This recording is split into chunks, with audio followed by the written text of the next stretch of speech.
गांधी जी ओवैसी साहब के transactions under vigil हुआ है। साफ साफ यहाँ कहते हैं शाहनवाज और Falaknuma is the businessman who has floated King Radio Exim, जिनका नाम आरटीए में अपना रोड फादार रह गए।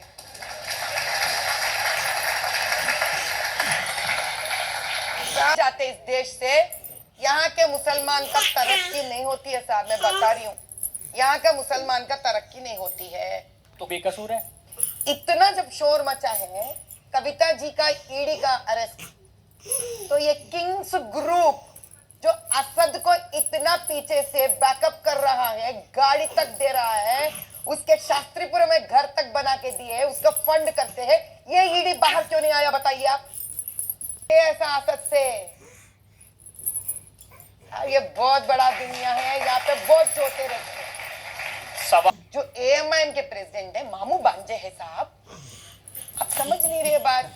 वो तो खुल्लम खुल्ला बोलते हैं मैं मामू बांजा मामू बांजा मामू बांजा। जब मामू बांजा का रिश्ता है तो सभी मिला हुआ रहता है ना साहब। अब आप ही बताइए, मैं तो बहुत छोटी हूँ इन लोगों पॉलिटिक्स में, मैं क्या जानू मामू बांजा का रिश्ता।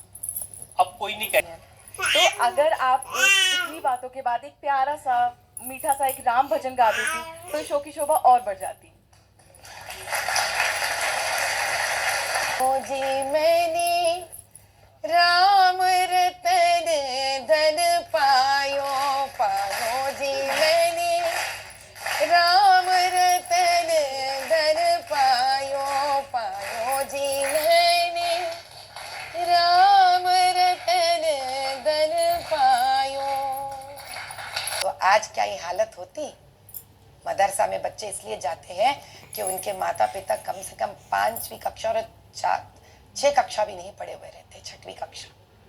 तो मेरा जो ये एग्जाम्पल है साहब, काश उन मदरसों के बच्चों की जिंदगी में होती तो सबसे पहले मैं ही खुश रह जाती। उन सवालों का इसी सीक्वेंस में जवाब दे दूंगी।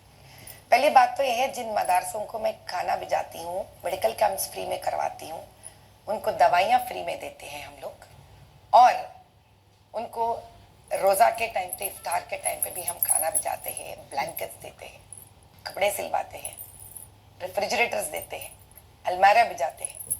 लेकिन आप चौंक जाएंगे जब ये लोग हमसे कहते हैं माँ ये सब कर रहे हैं लेकिन कहीं भी मत बताना हमारा मदरसा का नाम क्या है और हमारे बच्चे और हम कैसे दिखते हैं, क्योंकि मोहल्ले से हमको डरावनी चेतावनी आते हैं कि खबरदार आप बाहर से किसी से कोई मदद लिए। एक तरफ की सच्चाई है। और कोई मौलाना साहब भी है तो ऐसे है कि कहते हैं कि अगर आप में से कोई आएंगे यहाँ पर तो आपके टांग तोड़ देंगे। मेरे ही टीम मेंबर्स को बोलते वो बात, चुप से निकलना है। अब आपकी दूसरी बात पे हम आएंगे कि हम औरतों से ये नहीं कहते आप बच्चे पैदा मत करिए, हम ये कहते हैं उनसे आप कितनी भी बच्चों को पैदा करिए, पांडवों को पैदा करिए, कौरवों को पैदा मत करिए, कहते हैं हम साहब उनसे। हम ये कहते हैं उनसे कि आप बच्चों को भी पैदा करें लेकिन उनको खाना नहीं दे रहे आप, उनको कपड़ा नहीं दे रहे आप, उनको पढ़ाई नहीं दे रहे आप, तो देश के लिए किसको दे रहे आप? क्योंकि सिर्फ एक माँ ही जान सकती है कि और एक माँ की दर्द कि माँ आप बच्चों को पैदा करो लेकिन देश के लिए नाज बनाइए उनके। एक छोटा सा बच्चा जिसको पता तक नहीं है उसने क्यों इस धरती पे आया है, वहां तक उसकी जिंदगी चली जाती है जहां पीछे पलट के मुड़ने के लिए थोड़ा भी गुंजाइश नहीं बच जाती है। बस ये बात सिखाती मैं औरतों। जब आप ऐसी मम्मा को, अपने वालिदा को फोन करी थी हैदराबाद को, मम्मा आप अभी दावत दे दीजिए वहां पर, अगर पैसे है तो आपकी बेटी को 18 बार शादी हुई है। ये सच्चाई है साहब। 16 साल की लड़की को एक 70 साल की इंसान से शादी होता है अरब से। क्या लड़की अपनी घर की लड़की भी लड़की नहीं होती? ये मजहब कहाँ से आया साहब? लड़की तो सभी की लड़की होती है। मेरे भी 2 लड़कियां हैं, मजाल किसकी को ऐसा करे? मैं 21 साल तक शादी ना करूं, मैं अपनी लड़की को इतना अच्छा पढ़ा के बड़ा करूं। एक माँ और एक माँ के बीच में ये मजहब नहीं आता साहब। सिर्फ लड़की प्यार, अच्छे ससुराल में जाए, एक शानदार एक इज्जतदार लड़के से ब्याह करवाए, पढ़ी लिखी हो और उनकी घर गृहस्थी अच्छी बसे। बस यही हम प्रार्थना करते हैं भगवान से। और आप चौंक जाते हैं। ऐसा बहुत सारे गलियां हैं, गरे हैं जो पसमंदे के हैं, जिनकी आवाज 4 दीवारों से बाहर नहीं निकलती, 4 बार शादियां करवा देते हैं, क्योंकि वो पैसों से पीछे 8 या 7 बच्चों की खाना मिलती है उनको। तो कई लड़की बिक जाती है साहब किसी घर में खाने लाने के लिए। आप जब सलमान के गलियों में काम कर रही हूँ मैं, एक बार भी सच्चाई आज मैं बयान कर रही हूँ, एक बार भी एक मुसलमान औरत या परिवार मुझसे ये नहीं कहा कि आप कैसे आ सकते हैं, ऐसे नहीं आ सकते। हाँ, अब मुझे सच बात करना पड़ेगा। हमारे प्यारे असद जी के लोग आते थे हमारे राशन का थैलियां ढूंढने के लिए।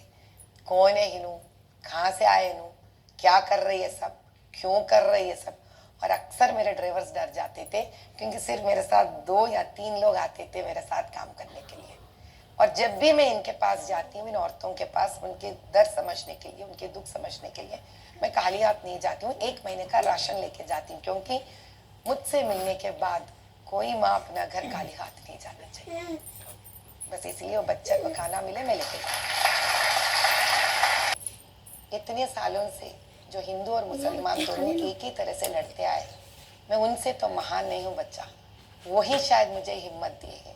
अगर यही सोचते जाएंगे इंसान, तो क्या आज हम स्वतंत्र भारत देश में से बैठे हुए दिखते कि नहीं। गुस्सी हूँ। IITian फ्रॉम चेन्नई, बड़े इंटरेस्टिंग ऐड डाले थे उन्हें शादी के बारे में, और मुझे 25 साल आ गए थे और मैं शादी नहीं कर रही थी। मेरा पापा थक गए थे मेरे लिए लड़का ढूंढते ढूंढते, क्योंकि बहुत लंबा चौड़ा लिस्ट था, मेरा भी कुछ कम नहीं था। सबसे पहला ये था कि वो दहेज नहीं लेना है, और उन्होंने खुद आके उनके खर्चे से मुझे शादी करके लेके जाना है। मैं बोलती अरे पूरे वेद बोलते हैं महालक्ष्मी को घर ला रहे, तो महालक्ष्मी खर्चा करके थोड़ी किसी का घर जाती है, खर्चा तो वो करना चाहिए ना महालक्ष्मी को लेके जाने के लिए। और भगवान की दया ऐसी हुई, ऐसा लगता है स्वयं काशी के विश्वेश्वर स्वयं आ गए, क्योंकि मेरे पति का नाम भी विश्वनाथ शर्मा जी है। शादी का खर्चा स्वयं उठाकर मेरा डोली लेके घर लेके गए। एक जना खर्चा नहीं किया, और मैंने करने भी दिया। को मेरा ही तो नाम है ना, मैंने एक बार ऐसा किया मेरा अपने आप को, वो मेरा ही नाम था। बहुत अच्छा लगा, क्योंकि इस कारण तो उनका दर्शन हो गया। बस वो इस युग के महायोगी है।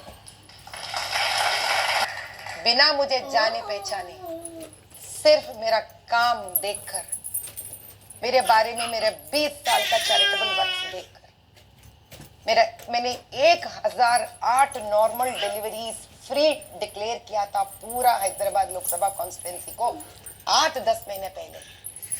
ये सब भी जानकर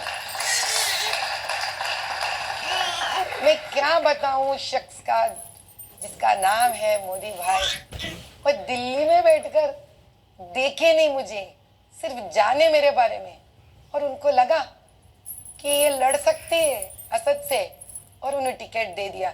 अभी बताइए इससे अच्छा ट्रांसपेरेंट पॉलिटिक्स क्या हो सकता है। मैं तो चौंक गई साहब, I am totally flat, because मैंने चौंक गए आप